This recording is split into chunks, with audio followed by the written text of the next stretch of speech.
बाहर परमदयाल श्री ठाकुर दृष्टिभंगी ये जो गणेश से शब्दर अर्थ जो अर्थ दादा किसी समय पूर्व आमको कहते गणेश गण आ ईश ये दुईटी सम्मिश्रण गणेश होती गणयुक्त ईश गण माने श्री ठाकुर कहते मनुष्य पक्षु पशु पक्षी कीट पतंग वृक्षलता गण माने खाली मनुष्य नुहे मनीष भी पशु पक्षी कीट पतंग वृक्षलता समस्त पदार्थ को गण बोली कहुए आउ ईश शब्द आसी ईश धातु ईश धातुर अर्थ होती अधिपति पुणी अधिपति भितर दीटी शब्दर मिश्रण रही गोटे अधि आ गोटे पति ये अधि शब्द आसी धा धातु कारण कारण पुरुष सी परमदयाल श्री ठाकुर प्रत्येक शब्दर व्युत्पत्ति प्रत्येक शब्दर धातुगत अर्थ न बुझा जाए से छाड़ती तेणु ये जो अधिपति दुईटी शब्दर सम्मिश्रण रही गोटे अधि आ गोटे पति ये अधि शब्द आसी धा धातु मान धारण करवा पति शब्द आसी पा धातु मान पालन करवा ताहले अधिपति माने कौन है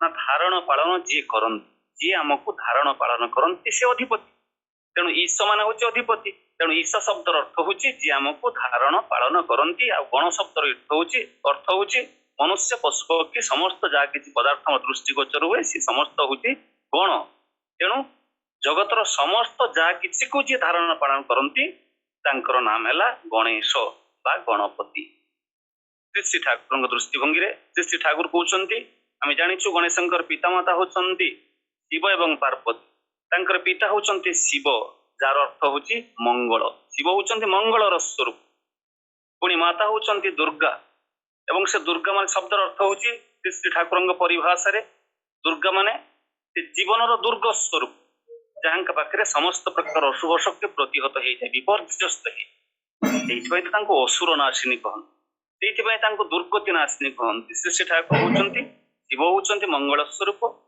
दुर्गा होती जीवन दुर्ग स्वरूप और अशुभ शक्ति को प्रतिहत करती से तेणु जन्मित जो पुत्र गणेश से माँ दुर्गा गुण रखिंट अशुभ शक्ति प्रतिहत करने पिता शिवंकर गुण रखिंट मंगल विधान करने तेणु गणेश माता गुण रखिकी अशुभ शक्ति को प्रतिहत करते पितांकर गुण रखिकी मंगल विधान करती तेणु से अशुभ शक्ति को पराहत कर मंगल विधान जी करते से नाम है मंगल विधायक मंगल कारक गणपति गणाधीश ये श्री ठाकुर दृष्टिभंगी ये प्रभु गणेशंकर किसी प्रतीकात्मक चिन्ह रही जो संपर्क हिंदू धर्म रे विभिन्न शास्त्रकार मैंने आउ हिंदू धर्म रे तो प्रत्येक पूजा प्रत्येक शुभकर्म प्रारंभ में गणपति को ही प्रथम पूजा करा जाए श्री ठाकुर समर्थन करती गणपति माने श्री ठाकुर जहाँ कहते समग्र विश्व ब्रह्मांड जहाँ किसी सचराचर दृष्टिगोचर हुए वृक्षलता जीव जंतु कीट पतंग मनुष्य सर्वकिछि अधीश्वर जी सबकिछि अधिपति जी सी होती गणपति आउ सी होती प्रकृत में विश्व ब्रह्मांडर मालिक एवं तांकर साकार रूप जितेबाला से पुरुषोत्तम आसती सी होती साकार रूप जहाँ भी हो परमदयाल श्री ठाकुर ये प्रसंग बहु कथा तो कहते आज आलोच्य विषय ताहा ही ये प्रभु गणेश जो प्रतीकात्मक चिन्ह था कहीं विघ्नकर्ता कह जाए एवं गणेश संपर्क में शास्त्र अनेक कथा प्रचलित अच्छी मुख गजमुख केमी है गोटे दांत भांगिला केमती जो एकदंत बोली कह जाए बाहन कहीं मूषिक है मूषिक कौन एमती कौन शक्तिशाली जीव कि कहीं मूषिक है से संपर्क में पौराणिक तथ्य रही भगवान गणेश पूजा कहीं तुलसी पत्र लगेनी से संपर्क कहानी रही एवं ये सबू कहानी रे सबू परंपरा रे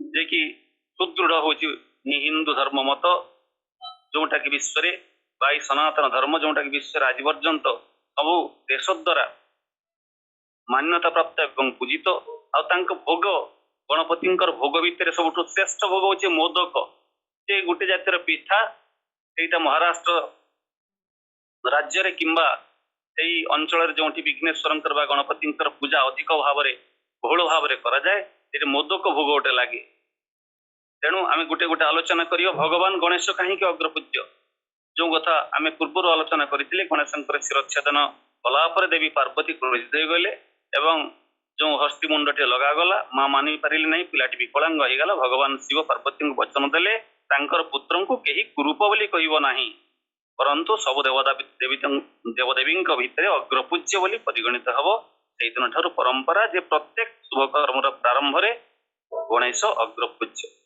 तापर गणेश को अन्य नाम होची ओं अक्षर नामांतर प्रणव।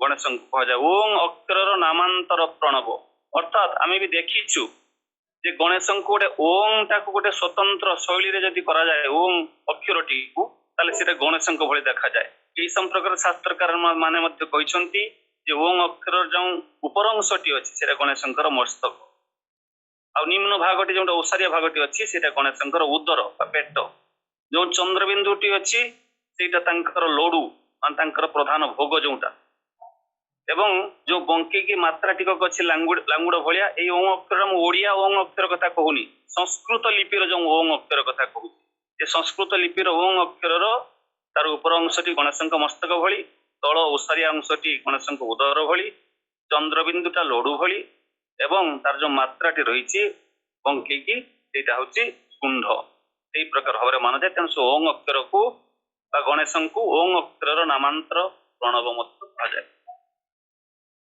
आउ गणेश बाहन कहीं मूषिक है ए संपर्क गोटे पौराणिक कहानी रही कहानी अनुसार प्राचीन जुगरे सुमेरु पर्वत रे जड़े ऋषि ना हूँ सौभरी से बास करुले गोटे सुंदर आश्रम गोटे सुंदरी स्त्री थिले रूपवती पतिव्रता पत्नी ना मनमयी मनमयी सहित ऋषि सौभरी बास करुले तपस्या करुले दिनकर कथा ऋषि सौभरी काष्ठ संग्रह जाइछन्ति जंगल भितर को यही समय गोटे दुष्ट गंधर्व नाम तार क्रौंच क्रौंच नाम गंधर्व आसला एवं से मनमयी को देखी अर्थात से ऋषि पत्नी को देखी निजर हिताहित ज्ञान बोली ऋषि पत्नी हाथ टाक भिड़ी धरला एवं भयर प्रकंपित होई मनमयी ऋषि पत्नी कांदी कांदी आगे जिते काकुति मिनती हेले छाड़िया प्रार्थना कले ठीक से बेले ऋषि सौभरी से पहुंची गले दृश्य देखी अत्यंत क्रोधित हो गले ऋषि एवं से गंधर्व क्रौंच को अभिशाप देले चोर परी तू मो पत्नी हाथ को धरी पकईछु असत व्यवहार करिछु तेणु तू मृत्यु परे मूषिक जन्म ही आजिठू तर मृत्यु हेबो एवं मूषिक जन्म होई माटी तले रही चोरी करी करी निजर उदर पोषण करिवु इटा अभिशाप देले ऋषि सौभरी भयर कंपित हो गला गंधर्व निजर भविष्य चिंतार दोष स्वीकार कला मुनि को जिते प्रकार से प्रार्थना कला क्षमा करने मुनि कहले मोर शाप तो व्यर्थ हेनी अभिशाप तो मुझे सारी तेरे गोटे आश्वासन कथा द्वापर जुगरे जितेबले स्वयं गणपति आसवे गजमुख रूप प्रकट हेबे तू तांकर बाहन हो सब मानव सब देवता समस्ते तोर सम्मान करें से जो गंधर्व क्रौंच से मूषिक ही गला मूषा जन्म पाइला मूषा जन्म पाई से परवर्ती समय जितेबले गणेश गणनायक आसिले तांकरी बाहन से गला से गणपति को कह जाए मूषिकोत्तम मारुह्य देवासुर महाहवे जत्यु काम महावीर्यं वंदेहं गणनायकम मूषिकोत्तम मारुह्य से गोटे सुंदर मूषा उपर आरोहण करते सुतरां सेटा तांकर वाहन देवासुर महाहवे पुराणकार शास्त्रकार माने कहउचंती जो देवासुर संग्राम बेले मूषिक वाहन उपर सवार रही कुआडे युद्ध करथिले वर्तमान जदि विज्ञान दृष्टिकोण रु कल्पना करा जाई पारेना जे गोटे मूषा उपर आरूढ़ होई मूषा उपर सवार रही केमिति भाव रे गणपति गणनाथ देवासुर संग्राम बेले असुर मानक संग्राम करथिले जाहु युद्ध काम महावीर्यं वंदेह गणनायकम युद्ध करथिले महावीर्य प्रदर्शन करथिले तांकर वीर्य तांकर बल तांकर शौर्य से प्रदर्शन करथिले मूषिक वाहन तांको मूषिक वाहन मध्य कहा जाए से गणनायक उनको वंदना कर परम दयाल श्री ठाकुर कहउचंती ए मूषिक वाहन संपर्क रे श्री ठाकुर दृष्टिभंगी ठाकुर कहउचंती मूषिक भली दुष्ट प्रकृति रे लोक नै करिले आमे शास्ति देउ दंड दो सेवानंक मध्य गणपति आपणार करी तांको नियंत्रण करी लोक सेवा रे नियुक्त करी पावन एथि पई से गणपति आ मूषिक भली दुष्ट चोर बदमाश श्रेणी व्यक्ति जदि से अनुरक्त होई उठंती सेव बा श्रेष्ठ को भल पाई तांको सेवार जदि निजको नियोजित करते से भी उन्नत जीवन अधिकारी हम यही परम दयाल श्री ठाकुर मूषिक वाहन नामकरण महाप्रभु गणेशंकर ता प्रति श्री ठाकुर उक्ति कहीं मूषिक वाहन नामकरण कर गणपति भोग जोटा आलोच मु कहूली महाराष्ट्र अंचल गणपति पाखे गोटे भोग लगे सबुठ श्रेष्ठ भोग हूँ मोदक गोटे पिठा भलिया जिनसटी शास्त्रकार मैंने कहते मोदक शब्दटी आसी मोद युक्त क मोद माने मद नुहे मोद मोद माने हूँ आनंद आउ क माने हूँ क्षुद्र भाग सुतरां आनंदर गोटे छोट अंश आनंदर गोटे क्षुद्र भाग क्षुद्र अंश हूँ मोदक आ से मोदक जितेबाला गणपति गोटे हाथ में जिते भोग हिसाब से रखा जाए तांको तो कहती चतुर्भुज शास्त्रकार मैंने कहती तेना चतुर्भुज गोटे हाथ में जिते से मोदक भोगटे रखा जाए गणेश लडू धरती बोले आम देखू फटो इत्यादि से प्रकृत में कौटी कौटी लडू हिसाब से ग्रहण करा श्रेष्ठ भोग आउ महाराष्ट्र अंचल से अंचल मोदक भोग ताको से भी लडू आकृतिर होता है गोटे रसुण टाइप ऊपर को टिके छुंचिया भाया बाहरी थाए एवं से टाइप मान आकृतिटा था सेमती एवं सेटा को धरी थांती तांको हाथ में सेटा थाए तेणु तार प्रतीकात्मक रूप हिसाब से कह जाउची भगवान गणेश हाथ में थाए मोदक ताने से ही हाथ में आनंद प्रदान करने शक्ति थाए कारण मोद माने शब्द अर्थ होची आनंद आ को हेउची गोटे छोट अंश सुतरां किछिटा आनंद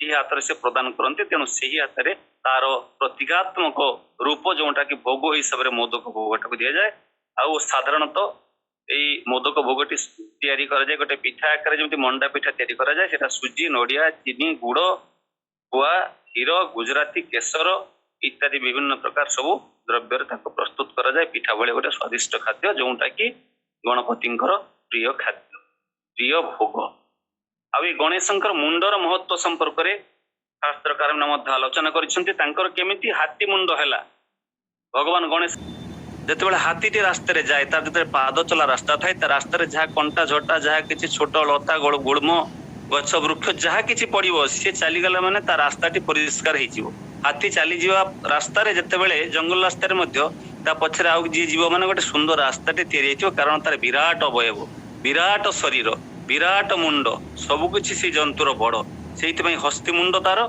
एवं हाथी जमी पाद चला रास्तार जीवा समय गछलता गुड़म इत्यादि सब रोध करी सब जिते किसी रोधी शक्ति थिला ताको हटे रास्ता सुगम परिष्कार कर दिए यह कथित अच्छी भगवान गणेश मुंड को देखी दुष्ट शक्ति गुड़िक सेमती डरी करी तांको मार्गरू अलग ही जान दुष्ट शक्ति गुड़िक जमती हाथी चलीगला गोटे रास्ताटे समस्त प्रकार बाधा समस्त प्रकार प्रतिरोधी जिनिस पत्र से गुड़िक सब सफा ही परिष्कार हो जाए सेमती महाप्रभु श्री गणेशंकर ये हस्ती मुंड को देखिले दुष्ट शक्ति गुड़िक डरी करी तांकर मार्गरू अलगा ही हटी जाती आउर शुंड मध्य हुए तो बाम आड़े बंका किंबा दक्षिण आड़े बंका शास्त्र मान्यता अनुसार सुख समृद्धि व ऐश्वर्य प्राप्त गणपति डाहाण आड़ को मुड़ी जाइथिबा शुंड से प्रकार मूर्ति को पूजा करा जाए डाहाण आड़ को जो शुंड मुड़ी जाइछि से प्रकार मूर्ति को पूजा करा जाए सुख समृद्धि कामना ऐश्वर्य आउ बाँ आड़ को मुड़ी जाइथिबा बाम आड़ को मुड़ी जाइथिबा शुंड विशिष्ट रूप को पूजा करा जाए शत्रुनाशन जहाँ हेले भी तांकर शुंडटा सदाबेले बंका से वक्रतुंड बोली कहते वक्रतुंड महाकाय सूर्यकोटि समप्रभ निर्विघ्नं कुरु मे देव शुभ कार्य सर्वदा वक्रतुंड महाकाय सूर्यकोटि समप्रभ सूर्यंकर सम तांकर प्रभा तांकर ज्योति निर्विघ्न कुरु मे देव समस्त विघ्न को से नाश करते शुभ कार्य सर्वदा समस्त शुभ कार्य समय जहाँ किसी अशुभ शक्ति थाए जहाँ किसी बाधा थाए जहाँ किसी ऑब्स्ट्रक्शन थाए जहाँ किसी इम्पेडिमेंट थाए सबकिछि को नाशन करती बोली तांकर नाम विघ्न विनायक सबकिछि विघ्न को से नाशन करती यही हूँ तांकर नाम संपर्कित कथा गणेशंकर कहीं लंबोदर है ब्रह्मपुराण अनुसार ब्रह्मपुराण वर्णित अच्छी गणेश जो छोट थे से माँ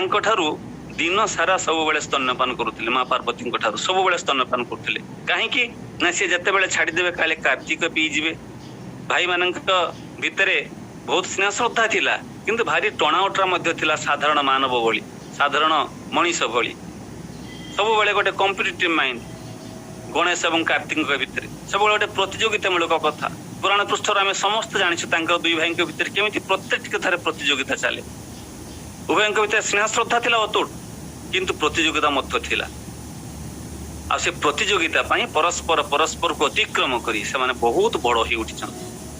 युद्ध क्षेत्र जने महियान, ज्ञान बुद्धि क्षेत्र जने महियान। दुईटी श्रेष्ठ संतान से दिन जनक जननी होइथिले महाप्रभु शिव एवं पार्वती। एवं से श्रेष्ठ संतान को प्राप्त हवा पई सेमानंकर किंतु थिला से श्री श्री ठाकुर परिभाषा जहाँ कहते इष्ट निशे छुटिले पुरुष, प्रज्ञा अनुपमा स्वामी निशारे छुटिले नारी श्रेष्ठ पिलार माँ। यही श्रेष्ठ संतान गणेश कार्तिकंकर जे पिता महाप्रभु शिव अर्ध निमिलित चक्षु ध्यान मुद्रा सब बेले इष्ट को आराधना रत एवं सही महाप्रभु महादेव जे कि पार्वती माँ स्वामी से स्वामी को मुंड उपरे रखी तपस्या करी जितेबाला शिव पार्वती विच्छेद होती माँ पार्वती तपस्या कर शिव को शिव पार्वती पुनराय मिलन होती। तेणु से इष्ट निशारे छुटिले पुरुष प्रज्ञा अनुपमा इष्टंकर ध्यान इष्टंकर धारणा इष्टंकर चिंतन महाप्रभु शिव सब बेले अर्थ निमिलित चक्षु एवं स्वामी शिवंकर स्वामी महादेवंकर अर्चन सब बेले माँ पार्वती सब बेले स्वामी पाखे मन सब बेले स्वामी सेवार मग्न बोली श्रेष्ठ संतान जननी से होती।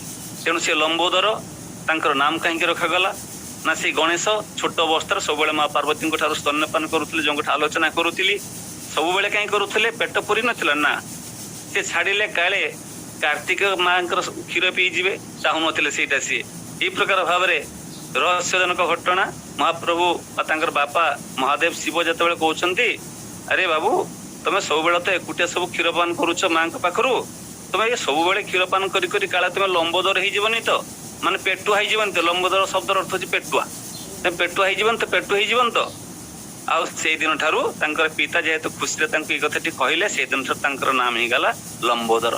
से तो गणेश वंदन कहुए एक दंतं महाकायम लंबोदर गजाननम विघ्ननाशकरं देव ऐरंभं प्रणमाम्यहम्।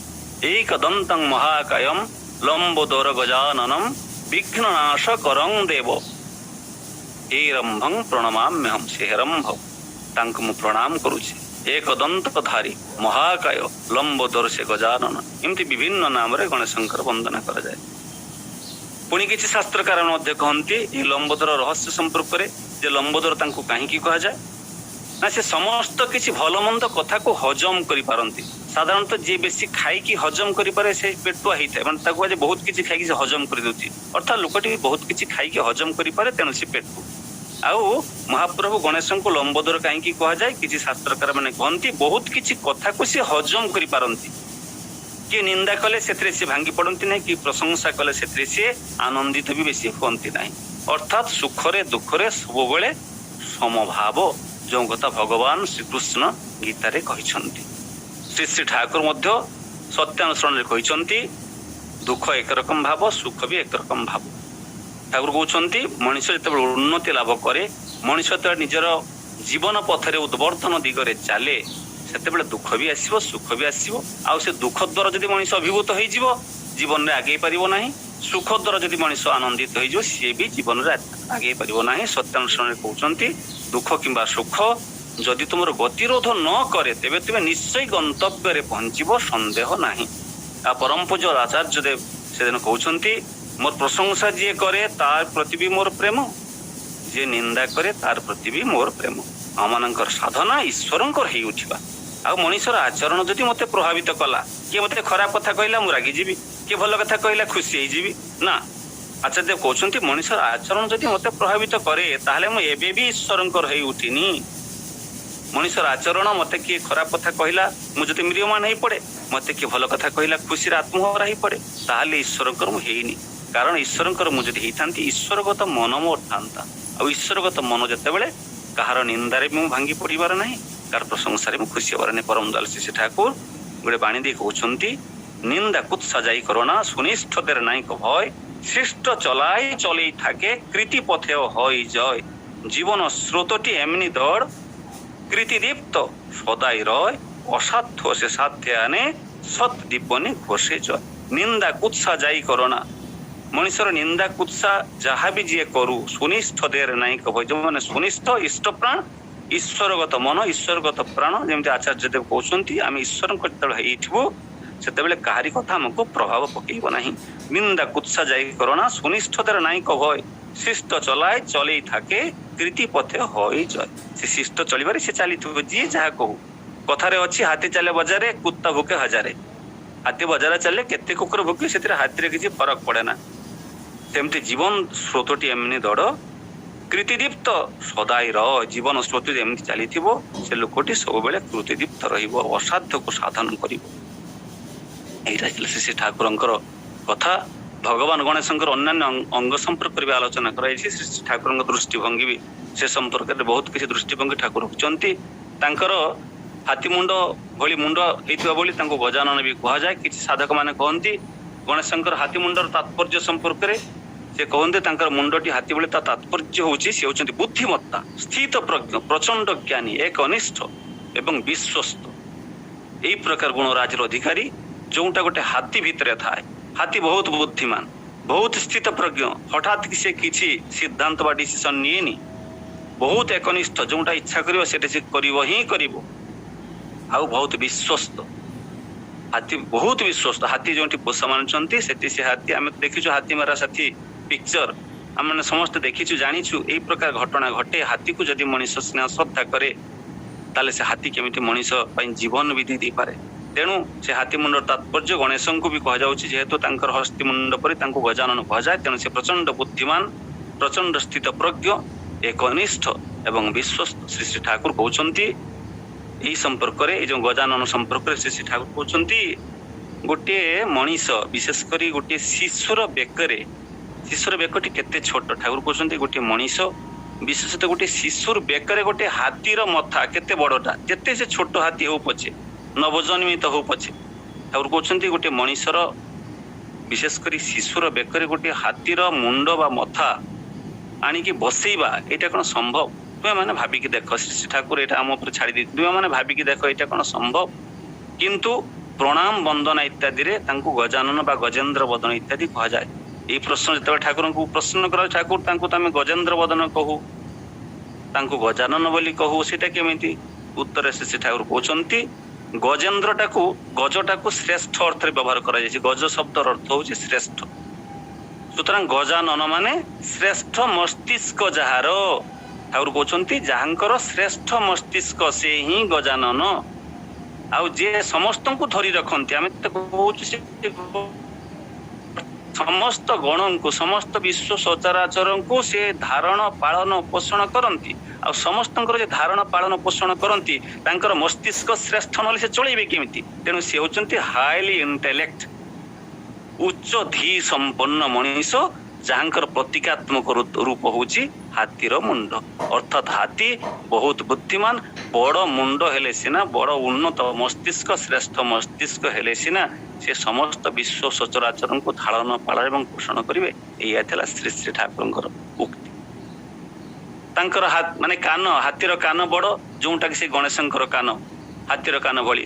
ଅର୍ଥାତ ବଡ଼ କାନ ଥିବା ବ୍ୟକ୍ତି ସେ ସବୁବେଳେ ଧୀମାନ ହେଇଥାଏ, ବୁଦ୍ଧିମାନ ହେଇଥାଏ, ପ୍ରଚଣ୍ଡ ଜ୍ଞାନ ସମୃଦ୍ଧ ସେ ହେଇଥାଏ। ଆଉ ବଡ଼ କାନ ଥିବା ବ୍ୟକ୍ତି ସେ ତାର ପ୍ରତୀକାତ୍ମକ ରୂପ ସେଇଟା କାହିଁକି ନା ସିଏ କାହାରି କେବେ କୁତ୍ସା କଥା ଶୁଣନ୍ତି ନାହିଁ, ସମସ୍ତଙ୍କର ଭଲଟା ହିଁ ଶୁଣନ୍ତି, ସମସ୍ତଙ୍କର ଭଲ ନିବେଦନ ଶୁଣନ୍ତି, ପ୍ରାର୍ଥନା ସ୍ପଷ୍ଟ ଭାବରେ ଶୁଣିପାରନ୍ତି ଶରଣାଗତ ମାନଙ୍କର, ଆର୍ତ ମାନଙ୍କର। ସେଇଥିପାଇଁ ତାଙ୍କର ବଡ଼ କାନ। ଏଇ ଥିଲା ପ୍ରତୀକାତ୍ମକ ରୂପ। ଛୋଟ ଛୋଟ ଆଖି, ଛୋଟ ଛୋଟ ଆଖିରେ ଦୃଷ୍ଟି କିନ୍ତୁ ପ୍ରଚଣ୍ଡ ତୀକ୍ଷ୍ଣ। ତେଣୁ ସେ ତୀକ୍ଷ୍ଣ ଦୃଷ୍ଟିରେ ସମସ୍ତଙ୍କୁ ଦେଖିବାର ପ୍ରେରଣା ଅଛି ବୋଲି ସେ ତାଙ୍କର ଆଖି ଛୋଟ ଛୋଟ। ତାଙ୍କର ଶୁଣ୍ଡର ଅର୍ଥ ହଉଛି ସେ ବହୁ ଦୂରରୁ ବିପଦର ସଂକେତ ପାଇପାରନ୍ତି।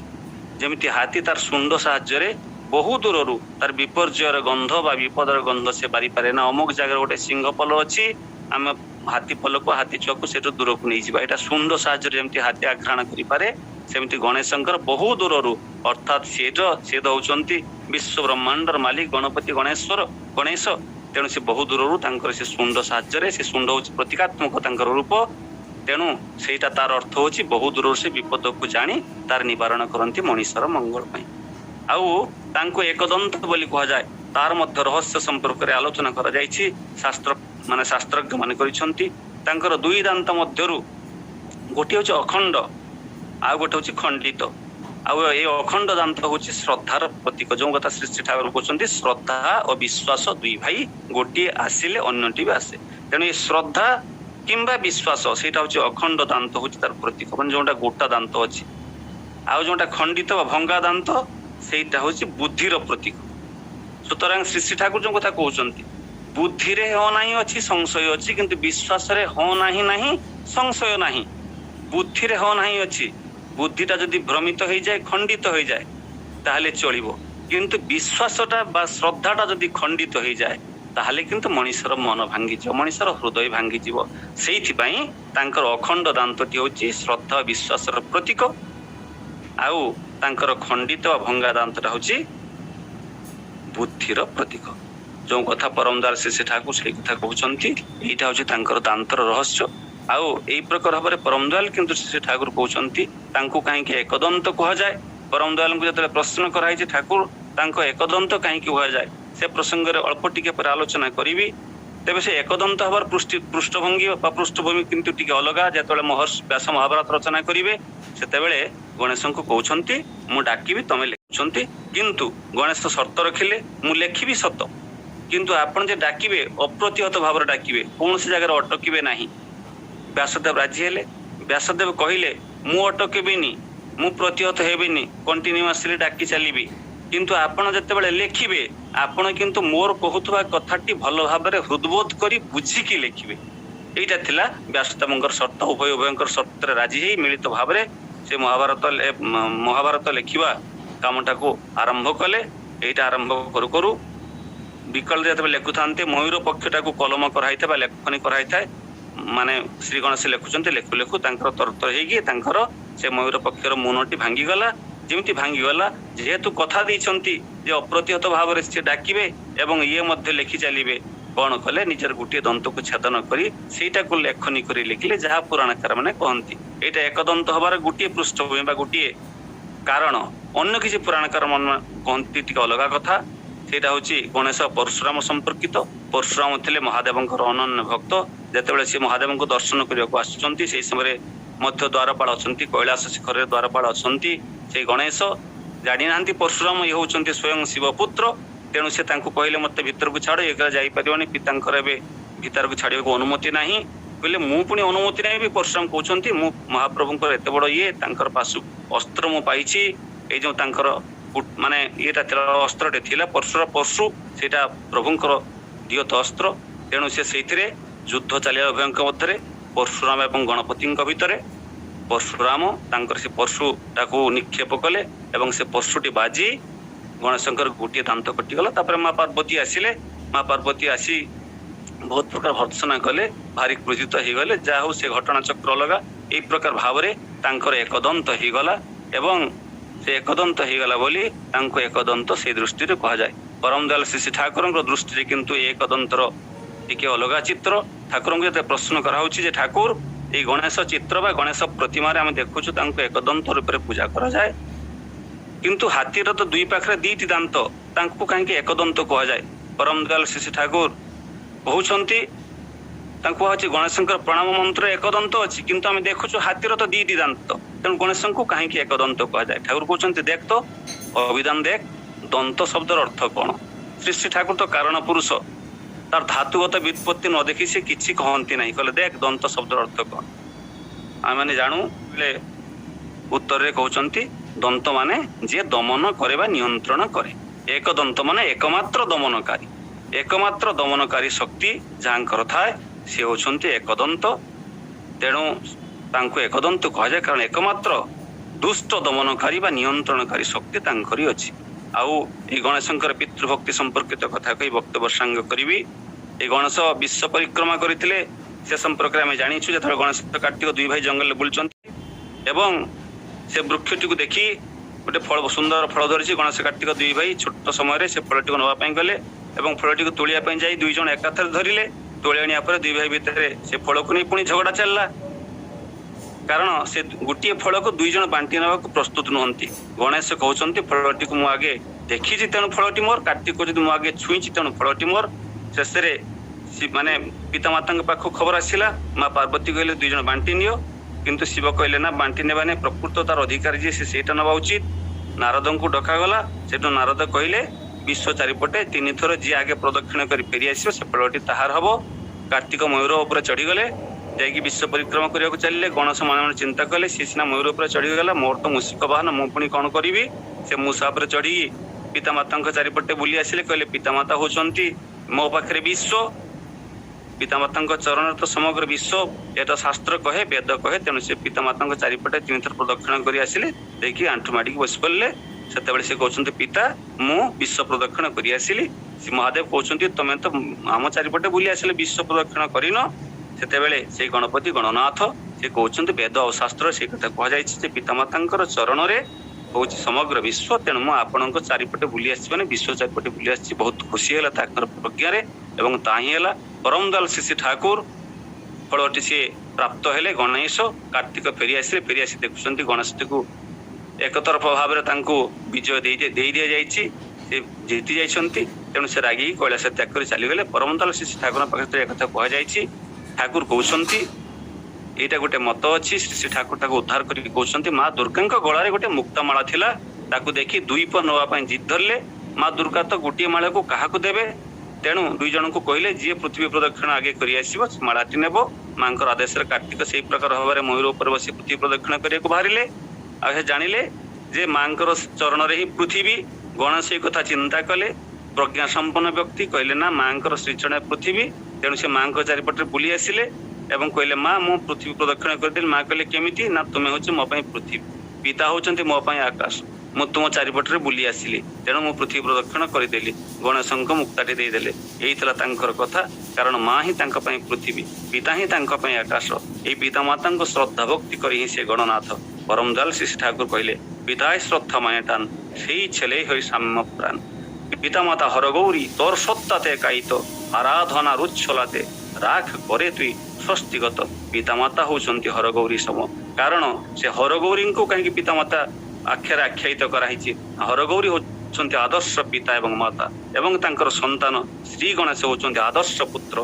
तेणु आमे माने जदि से गणेश कार्तिक भली श्रेष्ठ संतान को प्राप्त करने को चाहूँ, ताले हमको हरगौरी भली पितामाता हवा पड़ो। से ठाकुर कहले पिता माता जार श्रद्धा भक्ति, साम्य श्रोता उज्ज्वला, बोध विवेके ऊर्जना तार संगतिशील स्वच्छला। से वंदना कर जाए।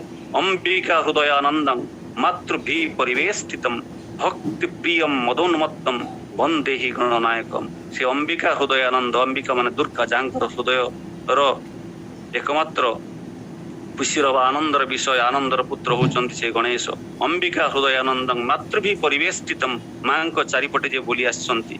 भक्ति प्रियं मदोन्मत्तं, से मातृभक्ति जे उन्मत्त। वंदे ही गणनायकम, वंदे हं गणनायकम। से गणनायकं को मु वंदना करुछि, मु वंदना करुछि, मु वंदना करुछि। यही वक्तव्य यह कही मोर आज वक्तव्य को सांग करुछि। आहरी बहु तत्व गणेश संपर्क अच्छी। पूज्य संदीप्ता कहे समस्त शांति स्वस्ति सुदीर्घ जीवन कामना करी वक्तव्य को ये सांग करुछि। वंदे पुरुषोत्तम। जय हो।